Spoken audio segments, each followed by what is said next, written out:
Hello there, welcome to episode 24 of Never Mind the Bullens. My name's Mike Peters, and this is your bite-sized weekly Everton podcast and vodcast. Back after, the international break, which seemed to go on for an eternity, didn't it? But, only lasted 2 weeks. But that 2 weeks has given Everton time to regroup and get ourselves back into some semblance of form with a win today at Fulham.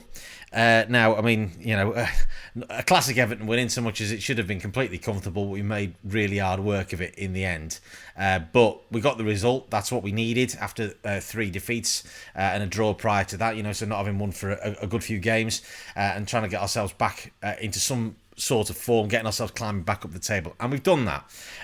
Obviously not a perfect game by any stretch of the imagination. It was a bit of a game of two halves without reverting to cliche too much, but that sort of describes our performance really. The first half, for the most part we were really, really good, played some fantastic stuff, and the second half we just didn't play anything at all. I've been saying for weeks on this podcast that we needed to start games quickly, and we couldn't have really started any quicker today, could we? Scoring a goal inside 42 seconds. But, we then sort of started the second half. Well, in fact, we didn't start the second half at all.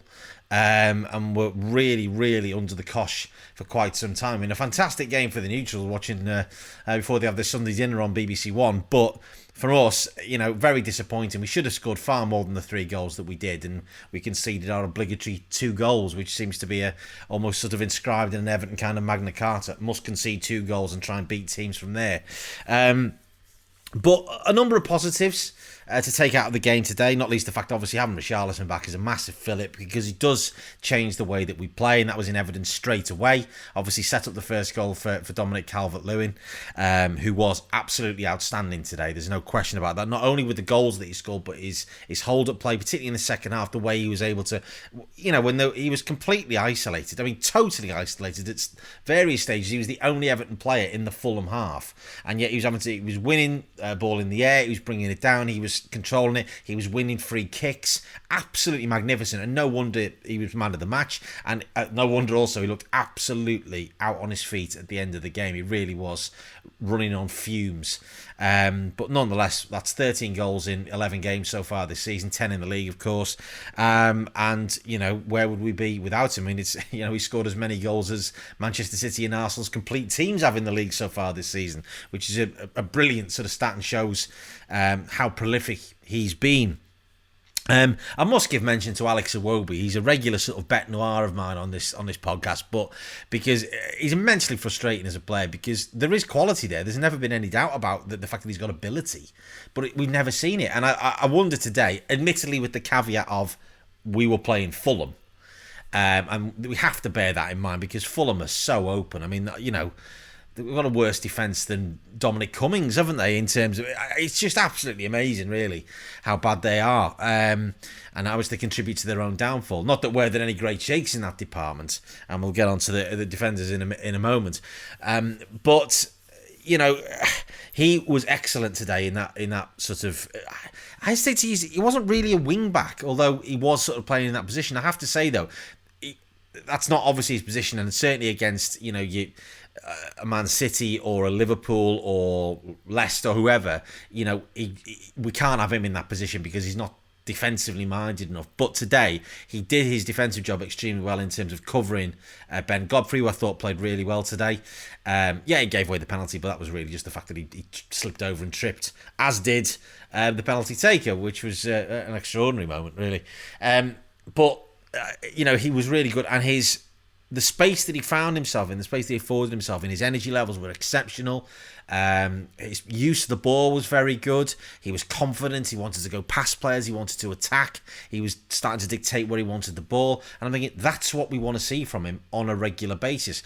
And it's what we've not seen from him on a regular basis. We've seen it fitfully since he signed. An odd game here, an odd game there, but never consistency. That is the crucial thing, because I really think that he can play a role for us. There's no question about that. But he's got to produce those types of performances on a regular basis. Luca Dean on the other side of the pitch, absolutely outstanding. Was almost playing as a left winger for large parts of the game, particularly in the first half. And his attacking prowess, which we know so much about, was really in evidence today. Does wonders for my fantasy league points as well because he got me 2 assists. But he was exceptional. It just shows how crucial those players are, and it shows where our fault lines are in terms of. And we know this in terms of that lack of depth to the squad, in terms of quality, in terms of 2 players for every single position to be able to come in and to be able to change games, because we were running out of legs, and that is a concern. I know a lot of them are coming back from an international break, may only have had a day's training. I think Carlo was saying in the press conference on Friday, and so hopefully the energy levels will be back to where they should be against Leeds next week. But I have to mention Yerry Mina. I was surprised and not surprised in equal measure, the fact that he started the game, because he's been more consistent with Michael Keane, or consistently with Michael Keane, over the first 8-9 games. Obviously, Mason Holgate played against Manchester United, looked very, very rusty, even though he's my preferred choice to be alongside Michael Keane. But I mean, the first goal, Fulham goal, was such a poor bit of defending from him. We were in a good position. We looked in the shape was good, and suddenly he just ran past. I mean, he was so statuesque when he was running. It was almost like he was moonwalking. He was almost going backwards, and Bobby Cordova-Reid sort of shot past him, and stuck it in the back of the net. So if the plan is to try and play 3 at the back, then to me it has to be Michael Keane, Ben Godfrey, and Mason Holgate, and Yerry Mina and Jared Branthwaite are the 4th and 5th choices there to play into that. If that's going to give us that more, hopefully more solidity, because we need to find that, because we cannot keep expecting to score goals. I mean, next week again against Leeds, we there's no doubt that's going to be a very open game. But we've got Burnley to come. That's not going to be an open game, and it's one of those that we're going to have to, try and sneak a 1-0 or a 2-1 win. So we really need to get to have that sort of basic solidity in the team. And that's obviously something that still clearly needs to be worked on. They didn't have a lot of time. Obviously, I think, as I said, only 1 training session since the players have come back, so they've not had a chance to really get into that system, even though that the coaching staff may have identified where the problems are.